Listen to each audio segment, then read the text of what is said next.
Welcome everybody, and thank you for joining me today for the CTC demonstration of Invisibility Advisor. You no longer have to take a shot in the dark. My name is Christopher Suda, which I do want to talk about CTC today and our partner with CTC as we go ahead and demonstrate and show a lot of our capabilities with this. Since we are constant haptic users of this tool, it's essentially just like showing you how to use night vision goggles if you've never seen a pair. There's many challenges that CTC saw that they wanted to cover and try to eliminate as far as basic haptics. So we can see that they wanted to resolve the issue of trying to figure out what is going on in visibility. They have an average of 2 to 4 hours a week in average just trying to figure out this issue. Then you spend that in different ways, so it's getting into the nuts and bolts of it, trying to figure out the visibility. And then a new experience with Revit users rarely remembers to check all the ways before asking for help. So it's just like, how many times are you going to dig into it before you actually look at somebody like, do you know what's going on here? And then having to narrate everything that you already done, and so on and so forth. So their solutions to trying to nip this in the bud was Invisibility Advisor can discover the actual factors affecting an object visibility in your view.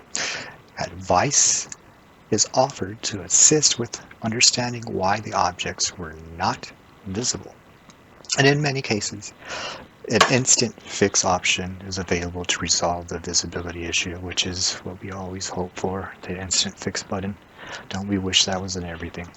Then, of course, Visibility Advisor can remain on the screen while you work, so you can go ahead and jump in and out of this tool and not have to always pop it up.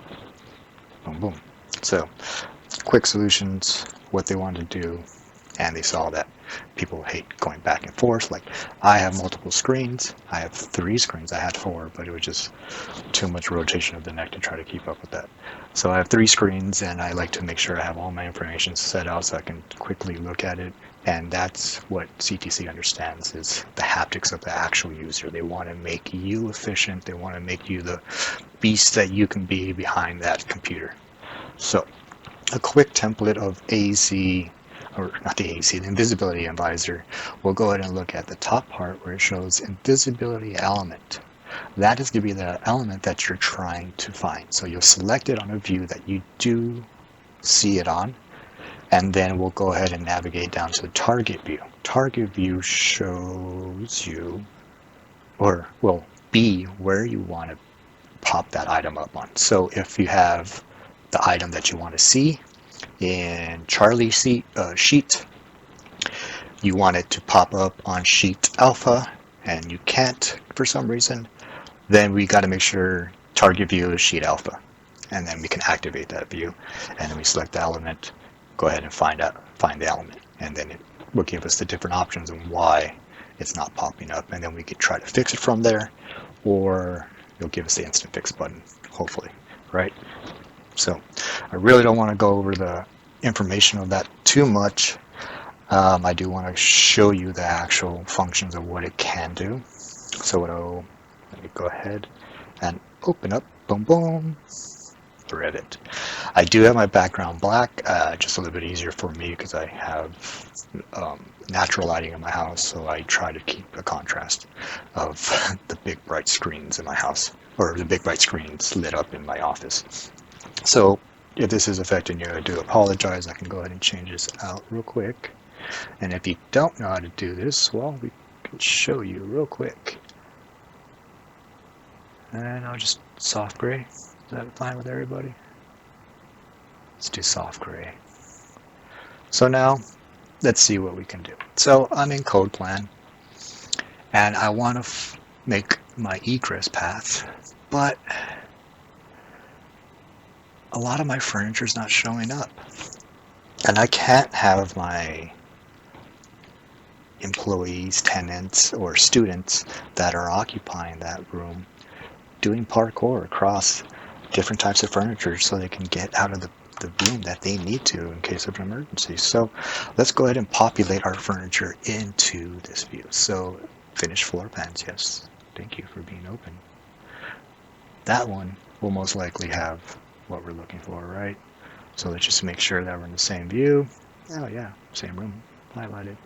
To make this a little bit easier, what we can do, let's go to view tile. So now, let's see, select a room, there's my room. But now, I know this is the correct room, but you can see that the dimensions are there, showing that it understands that the table is there, but it's not populating. So that we are in code plan, I can go type VG, try to see if furniture is on, apply, okay? Well, that didn't fix anything. And then this is where we get stuck in the weeds, where we get 5, maybe 10 minutes. And then that's 10 minutes of you trying to figure it out. Then you call a friend over, and then he tries to figure it out after you give him the lowdown of it. So then that's another 10 minutes. So that's 20 minutes right there that, you know, maybe he calls a third person over, and next that's a half hour, and then you spend lunch trying to figure out what's going on with this thing. So now that you got this awesome little tools in your utility belt, you can just jump down to Invisibility Advisor. You have that selected already. You can see it's already populated in here. I didn't cover these other options here because selecting by IDs, if you cannot find it in any option or any view. So if you have the ID number, you can go ahead and put that in there. Selecting by cross, I do not recommend doing it unless you know exactly how to. And what I mean by that, if you have 5-story building and you want to use a cross section, don't. It's going to go through all 5 of those buildings and trying to figure out every situation with those things that it intercrossed with.